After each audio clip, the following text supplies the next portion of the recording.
Um, in the book, I was kind of surprised that you didn't delve into the shifting policy of the party on the Black Belt thesis, Hmm. or the expulsion of Harry Hayward, especially since he was very friendly with Cyril Briggs, from my understanding as Hmm. well, and Cyril Briggs is a major figure in the book.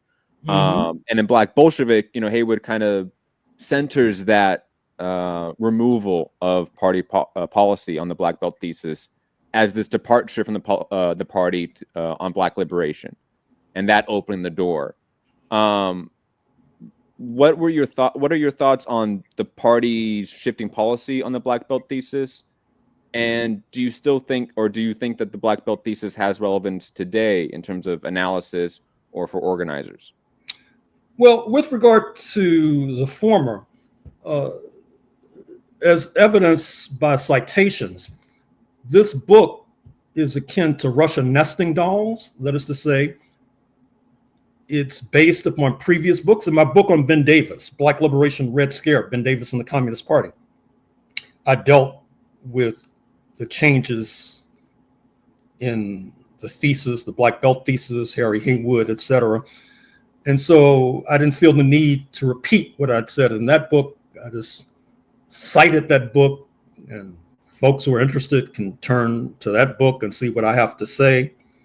For example, with regard to its possible relevance today,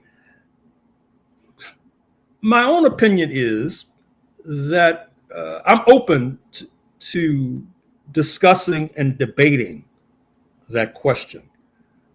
Um, I told a group of younger activists some months ago that at a certain point in this century, I think that there'll be the equivalent of Lancaster House talks in London. Recall that in the late 1970s, the settlers in what is now Zimbabwe and the African resistance movements, they met in London, London being the original colonizing power, to debate what the settlement would be with regard to what eventuated as Zimbabwe.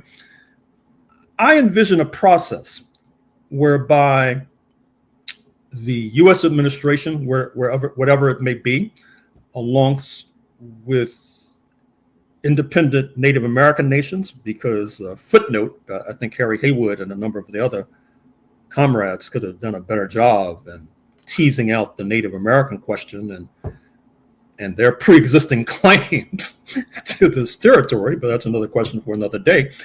But I envision all of these forces meeting in London, working out a new settlement for what is now called the United States of America. And of course, if they had not succeeded already, I expect the representatives from Hawaii to be at the table as well, because of course there is a credible movement in the archipelago that sees Hawaii as an occupied nation, for example.